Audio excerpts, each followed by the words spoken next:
నమస్కారం గురుగారు. శ్రీమాత్రే నమః.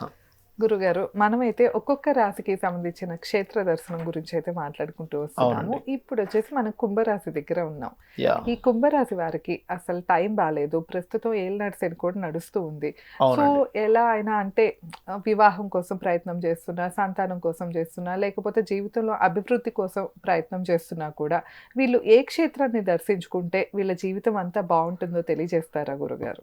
తప్పకుండా అండి. మీరు ఒక విషయం అన్నారు ఏలినాటి శని నడుస్తుంది. దాని గురించి వాళ్ళ తత్వం అంటే వాళ్ళు ఏ విషయం హ్మ్. జాగ్రత్త ఉంటే మంచిది. హ్మ్. అలాగే వాళ్ళ క్షేత్రం గురించి నేను మీకు చెప్తాను. అయితే ఈ విషయాలు చెప్తుంది నేనైనప్పటికీ హ్మ్. చెప్పిస్తుంది సాక్షాత్ లలిత అమ్మవారిగా భావిస్తూ. ఇక్కడ ఫస్ట్ ఆఫ్ ఆల్ కుంభరాశి వారి యొక్క తత్వం ఏమిటి అని చెప్పి తీసుకుంటే ఎనీ కుంభలగ్న మీరు తీసుకోండి. హ్మ్. ఫస్ట్ ఆఫ్ ఆల్ హ్యాపీగా ఉంటారు. చిన్న హ్మ్. చిన్న విషయాలను వాళ్ళు ఎంజాయ్ చేస్తారు. హ్మ్. వాళ్ళ దగ్గర నుంచి మనం నేర్చుకోవాల్సింది ఏమిటంటే ఈవెన్ చిన్న కాఫీ తాగే దగ్గర నుంచి కూడా మనం నేర్చుకోగలగాలి. ఎందుకంటే చిన్న కాఫీ తాగే విషయంలో కూడా వాళ్ళు ఎంజాయ్ చేస్తారండి. హ్మ్. సీరియస్గా చెప్తున్నా. హ్మ్.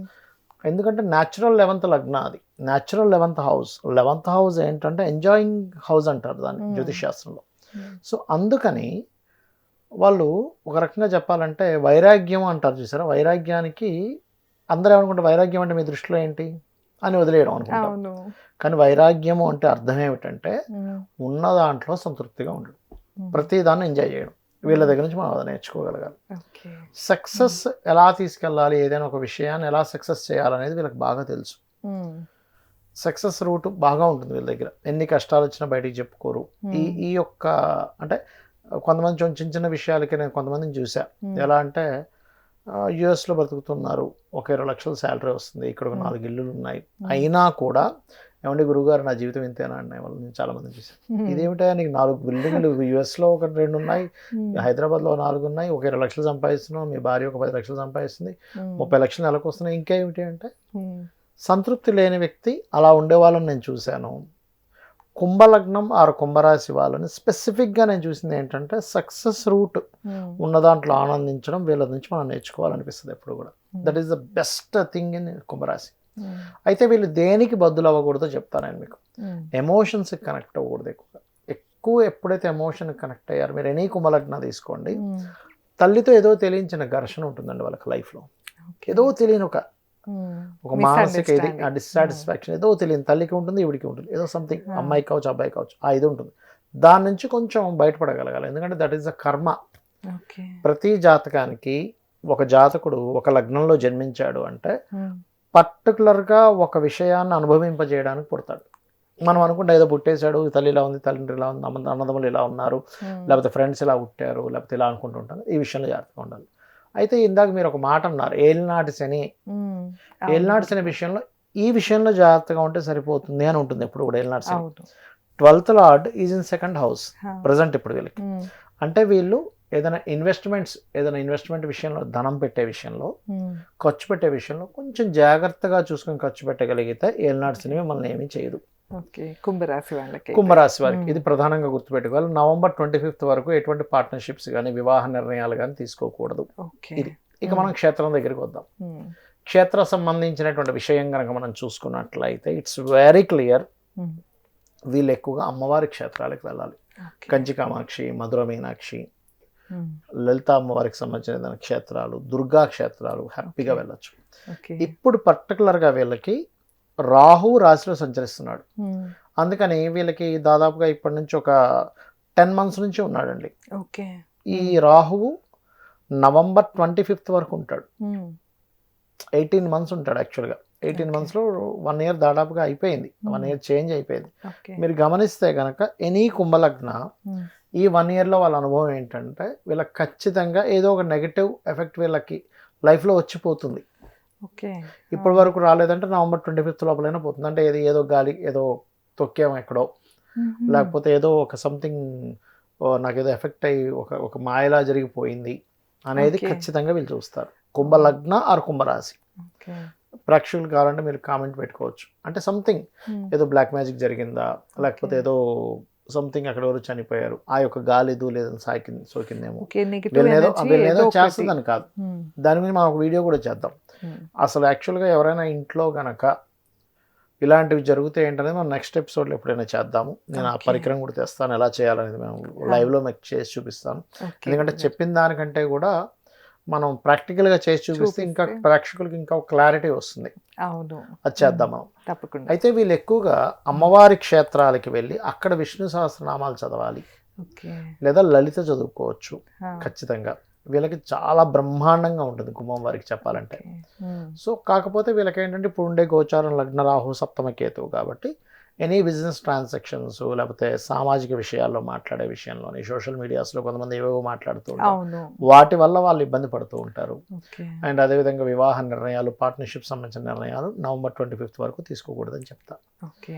అయితే వీళ్ళకి ఎప్పుడైతే ఉమ్, ఈ శని మారిపోతాడో, ఎప్పుడు మారిపోతున్నాడో నెక్స్ట్ ఇయర్ మార్చి నుంచి మారిపోతున్నాడు. ఉమ్, అక్కడి నుంచి మూడులోకి వెళ్ళిపోతాడు. మూడులోకి వెళ్ళినప్పుడు కొంత ధైర్యంగా సాహసంగా కొన్ని పనులు చేస్తారు మూడో స్థానంలో నీచబడ్డ శని వల్ల. ఓకే. కాకపోతే ఏంటంటే అక్కడి నుంచి కొంత ప్లేస్ చేంజ్ అవ్వడం ఇలాంటివి కూడా ఇస్తుంది. ఉమ్, కాకపోతే ఆ టైంలో పర్టికులర్గా నెక్స్ట్ ఇయర్ మార్చి తర్వాత నుంచి మధ్యవర్తిత్వంగా ఉండడం అనేది ఉండకూడదు వీళ్ళు. ఓహో. But okay. ఏదేమైనా ఒకటేనండి, ఇక్కడ ఏంటంటే మన జన్మజాతకంలో ఏ క్షేత్రము మనల్ని ఉద్ధరిస్తుంది అనేది చాలా ముఖ్యం ఇక్కడ. ఓకే. ఉమ్, వీళ్ళ అమ్మవారి ఆలయాలను గనక ఉమ్, మధుర మీనాక్షి, కంచి కామాక్షి, మీ ఇంటికి దగ్గరలో ఇప్పుడు కొంతమంది అందరూ అంత దూరం పోలేరు, చెన్నై అవును. వెళ్ళాలి. ఇప్పుడు మధుర మీనాక్షి వెళ్ళాలన్నా, కంచి కామాక్షి వెళ్ళాలన్నా చెన్నైకి వెళ్ళాలి. అవును గురుగారు. అంత లాంగ్ నేను వెళ్ళలేనండి, అంత దూరం ఎక్కడే అంటే వెళ్తాను. స్తోమత లేదు ఇప్పుడు ఎలా కానీ. ఉంటుందంటే ఇప్పుడు ఒక స్త్రీ జాతకం అనుకోండి, ఉమ్, కొంతమందికి ఫ్రీడమ్ ఉంటుంది, ఏ పద అని చెప్పి హస్బెండ్ అవును, తీసుకెళ్లే వెళ్తారు. ఛాన్స్ ఉంటుంది. ఉమ్, కొంతమంది ఇంట్లో అమ్మో వెళ్దామంటే ఆయన తీసుకెళ్ళడు. అప్పుడు అవును. ఎలాగా అంటే ఉమ్, మీ ఇంటికి దగ్గరలో ఉండే ఉమ్, ఆలయం ఏదైనా ఉంటుంది కదా, హా, రెగ్యులర్గా వెళ్ళండి. ఓకే. రెగ్యులర్గా వెళ్ళి ఆవిడ్ని కోరుకోండి, అమ్మ నేను నీ దగ్గరికి వద్దాం అనుకుంటున్నాను. అది ఎంత బ్రహ్మాండంగా పనిచేస్తుంది అంటే, నేను చాలామందిని చూశాను కదా, ఓకే. ఎవరైనా పలానా క్షేత్రానికి వెళ్ళాలి అని అనుకున్నప్పుడు ఉమ్, ఆ క్షేత్ర అమ్మవారికి కానీ, సంబంధించిన ఇంటి అయ్యవారు దగ్గరలో కానీ. ఉండేటువంటి ఆలయానికి వెళ్తూ కనుక అమ్మ నేను నీ దగ్గరికి వద్దాం అనుకుంటున్నానంటే సిచ్యువేషన్స్ అన్నీ కూడా వాళ్ళని తీసుకెళ్ళేలా జరుగుతాయి. ఓకే. చాలా కేసెస్ చూసా. ముఖ్యంగా స్త్రీలు ఏమంటే నేను పలానా టెంపుల్కి వెళ్దాం అనుకుంటున్నా కానీ మీ ఏంటో మా వారు తీసుకెళ్ళరు అంటే, అలా కాదమ్మా మీరు దగ్గరలో ఉండే ఆలయానికి వెళ్ళండి అంటే, ఈవిడ అడగకుండానే హస్బెండే మనం అక్కడికి వెళ్దాం అనుకుంటున్నా నాకు అనిపిస్తుంది ఎందుకు అంటాడు. అది ఎలాగోలా ఆ సిచ్యువేషన్ వచ్చేస్తుంది అంటే. అంటే అమ్మవారు ఆ బుద్ధిని మారుస్తుందండి. అదే. ఇది నేను ఎలా చెప్తానంటే, మనకి రావణాసురుడు, శూర్పణఖ ఉమ్, మరియు విభీషణుడు, హా, కుంభకర్ణుడు నలుగురు తపస్సు చేస్తారు బ్రహ్మ గురించి కొన్ని శక్తులు పొందుదామని. రావణాసురుడు తపస్సు చేసిన దానికి ఫలితం ఇచ్చేస్తాడు ఆయన కొన్ని కండిషన్స్ పెట్టి. విభీషణుడు అడగకుండానే ఆయనకి చిరంజీవత్వం ఇస్తాడు, శూర్పణకి కొన్ని ఇస్తాడు. కుంభకర్ణుడి దగ్గరికి వచ్చేసరికి వీళ్ళందరూ దేవతలందరూ వెళ్ళి బాబు నువ్వు ఆయనకి ముందే పెద్ద కాయం, అదే. ఆయనకు నువ్వు గనక వరాలు ఇచ్చావంటే ఇంక మనం భరించలేము, ముందే పెద్ద శరీరంతో అవును. ఇప్పటికీ మా మీద పడిపోతున్నాడు, ఇంక వరాలు పొందినంటే అయిపోతుంది, నువ్వేదో చేయి అంటాడు బ్రహ్మ. అదే. అదేంటయ్యా నేను హా, జపం చేశాక అంటే ఒక తపస్సు చేశాక నేను వచ్చి వరం ఇవ్వడం నా యొక్క వంతు, అవును. బాబు మీకు అందరు అని దేవతలందరూ దండం పెడతారు. హా, సరేలే అని సరస్వతీదేవికి చెప్తాడు, ఉమ్, అమ్మవారికి చెప్తే ఇతను ప్రత్యక్షమై అతనికి వరం ఇచ్చే సమయానికి ఆవిడ అతని మస్తకంలోకి నాలుక మీదకి వచ్చేస్తుంది. ఓకే. వచ్చేసి ఏవో అడగాల్సినవి కాస్త నాకు నిద్రపోవాలని ఉందని అడుగుతాడు. హా, అంటే ఏమిటి, మన వాక్కుని ఆ, మన బుద్ధిని ప్రేరేపింపజేసేది అమ్మవారు. అంతే. ఇక్కడ కూడా ఈవిడ కనుక రోజు టెంపుల్కి వెళ్తుంది అనుకోండి, వాళ్ళ హస్బెండ్కి అనిపిస్తుంది అబ్బా వెళ్తే బాగున్నాను, అదేదో ఎక్కడో వీడియో చూస్తాడు, అవును. వెళ్తే బాగుంది అనిపిస్తుంది. ఇవిడికి అర్థం కదా ఇదేమిటో బాబు నేను అసలు అడగకుండా అంటున్నాడు ఏంటి అని. అంతే. ఆ, కాబట్టి అలా చేస్తే కూడా ఖచ్చితంగా ఆ ఫలితం వస్తుంది. ఎందుకంటే ఓకే. శాస్త్రంలో ఏం చెప్తారంటే, కైలాసంలో ఉండే శివుడు లేదా విష్ణుమూర్తి, ఉమ్, వైకుంఠంలో ఉండే విష్ణుమూర్తికి ఎంత ఎనర్జీ ఉంటుంది, మీ ఇంట్లో మీ పూజ గదిలో ఉండేటువంటి విష్ణువు కూడా అంత ఎనర్జీ ఉంటుంది. ఉమ్, కాకపోతే క్షేత్ర దర్శనం చేసుకోవడం వల్ల క్షేత్రంలో ఉమ్, మనతో పాటు ఎందుకు క్షేత్ర దర్శనం చేసుకోవాలనేది ఒక క్లారిటీ ఇస్తారండి మీకు. ఉమ్, మనం క్షేత్రానికి వెళ్తున్నాం కదా, అలాగే దేవతలు అందరూ కూడా క్షేత్రానికి వస్తారు.